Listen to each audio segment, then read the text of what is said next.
পাচলিৰ লগত এনেকৈ ৰন্ধা মাছৰ আঞ্জাখনৰ সোৱাদেই সুকীয়া। এনেকৈ ৰান্ধি এদিন খাই চাবচোন। একেবাৰে সহজ ৰান্ধিবলৈ, বৰ বেছি লাগি থাকিবও নালাগে। এয়া মই লৈছোঁ এপাহ ফুলকবি, কেইডালমান ফ্ৰেঞ্চ বিন, 2টা গাজৰ, এটা বিলাহী আৰু এটা আলু। পাচলি আৰু বেলেগ দিওঁ বুলিলেও পাৰে, মই এইকেইবিধে দিছোঁ।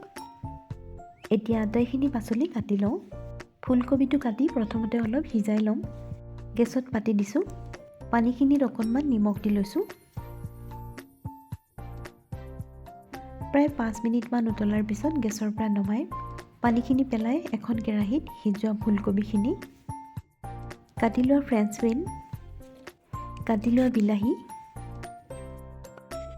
কাটি লোৱা গাজৰ আৰু কটা আলুখিনি দি আদা নহৰুৰ পেষ্ট বনাই লৈছিলোঁ। 1 চামুচ নহৰু পেষ্ট আৰু 1 চামুচ আদাৰ পেষ্ট দিছোঁ। আৰু মছলা দিছোঁ আধা চামুচ ধনিয়া গুড়ি আৰু আধা চামুচ মিট মছলা, জোখমতে হালধি আৰু 2 চামুচমান কেঁচা মিঠাতেল। আৰু এতিয়া জোখমতে নিমখ দিছোঁ। নিমখ দিয়াৰ পিছত ভালকৈ হাতেৰে সানি ল'ম। এনেকৈ ৰন্ধা মাছৰ তৰকাৰীখন খাবলৈ বৰ সোৱাদ হয়। সদায় একেদৰে ৰান্ধি খাই আমনি লাগিলে কেতিয়াবা এনেকৈ ৰান্ধি খাই চাবচোন। ৰান্ধোতে বৰ বেছি লাগি থাকিবও নালাগে। ভালকৈ সানি লৈ মাছ কেইপিচ দি গেছত পাতি দিলে দুবাৰমান চাই ল'লেই হৈ যায়। ভালকৈ সানি ল'লোঁ। এতিয়া ইয়াত দিছোঁ মই 2 গিলাচ ঠাণ্ডা পানী, পাচলিখিনি ডুব যোৱাকৈ। আৰু এয়া লৈছোঁ মই বাহু মাছ 6 এইখিনি সময়ত মাছৰ তেল হয়, খাবলৈ বৰ ভাল হয় এনেকৈ ৰান্ধি। যিকোনো মাছ এনেকৈ ৰান্ধি খাব পাৰে। জলকীয়া মই দিয়া নাই, আপোনালোকে ৰান্ধোতে জলকীয়া দি ল'ব পাৰিব। আৰু মছলাও কি মছলা খায় ধুনীয়াকৈ দি বনাব পাৰিব। আৰু এতিয়া গেছত পাতি থৈ দিম। ফ্লেমটো মিডিয়াম টু ল' কৰি গেছত কেৰাহীখন পাতি দিছোঁ। ঢাকনিখনো লগাই দিছোঁ।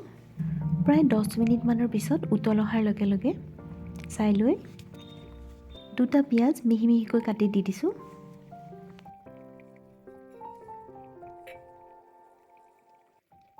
এতিয়া আকৌ ঢাকি দিম ল' ফ্লেমত ৰাখি।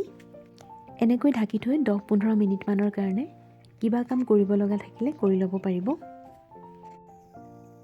আৰু প্ৰায় 15 মিনিটমানৰ পিছত এবাৰ চাই লৈ হেতাখনেৰে লৰাই মাছকেইডোখৰ ওলোটাই দিছোঁ সাৱধানে, যাতে ভাগি নাযায়।